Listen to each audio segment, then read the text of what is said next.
문재인 정권이 범죄를 저지르고도 반성은커녕 보복 범죄까지 저지르겠다고 나섰습니다. 유재수에 대한 감찰을 중단시켰던 청와대, 이런 범죄 밝히려고 청와대에 대해서 검찰이 압수수색에 나섰습니다. 그러자 이런 검찰을 절대로 그냥 두지 않겠다고 이해찬 대표가 발표했습니다. 이런 민주당 그대로 둘 수 있겠습니까? 범죄를 밝히자는 검찰을 가만두지 않으면 어떻게 하겠다는 겁니까? 또 거짓말하고 숨기기 바쁜 청와대에 대한 압수수색이 자료 건네받는 것으로 그치면 안 됩니다. 검찰은 철저한 수사로 진실을 국민들에게 밝혀야 합니다. 청와대의 해명이 정말 가관입니다. 제보받은 첩보를 그대로 경찰에 넘겼다고 국회 운영위에서 노영민 비서실장이 3번이나 답변했습니다만 거짓으로 드러났고, 제보자가 누구인지도 또 숨겼습니다. 상대 후보 선거 캠프에서 중책을 맡고 있는 송병기 부시장에게 첩보를 요청해서 제공받은 후에 편집해서 경찰에 넘긴 것이 드러났습니다. 국민들에게 시도 때도 없이 거짓말을 일삼는 청와대, 문 대통령조차 거짓에 가담한 것인지 참모들에게 속고 있는지 밝혀야 합니다.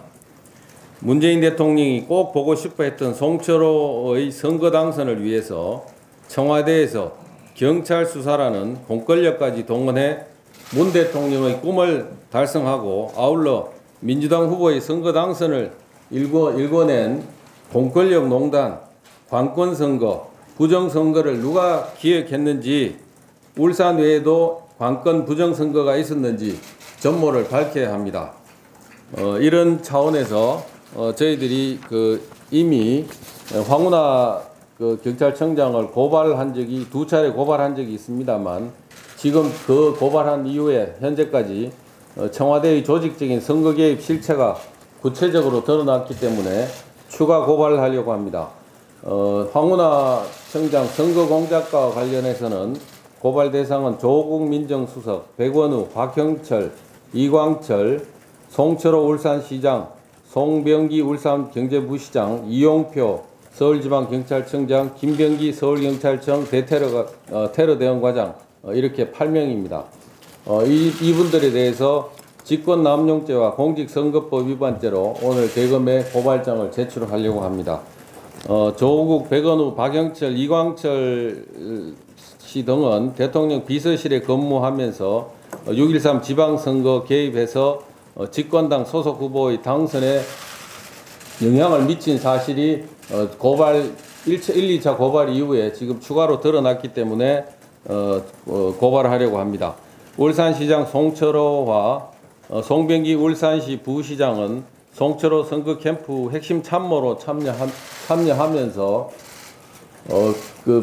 상대 후보자의 범죄 비리를 경찰에 넘기고 경찰 수사 과정에 적극 참여해서 압수수색 영장이 발부되도록 했을 뿐 아니라 선거 이후에는 한 분은 시장직을 수행하고 한 분은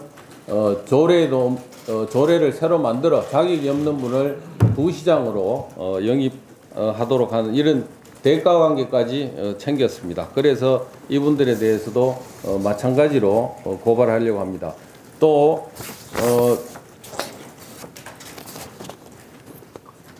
이용표 서울경찰청장과 김병기 전 방배경찰서장에 대해서는 모든 압수수색이라든가 지방선거 당시에 했던 행태들이 울산에서 했던 것과 전혀 다른 내용이 없습니다만, 유일한 차이가 청와대의 하명이 입증되지 않았다는 것뿐입니다. 그래서 청와대 하명에 의한 수사인지 여부가 드러나면은 황운하 청장과 마찬가지로 선거법 위반, 직권남용죄에 곧바로 해당될 수 있기 때문에 이 부분에 대한 수사를 같이 요구를 하려고 합니다.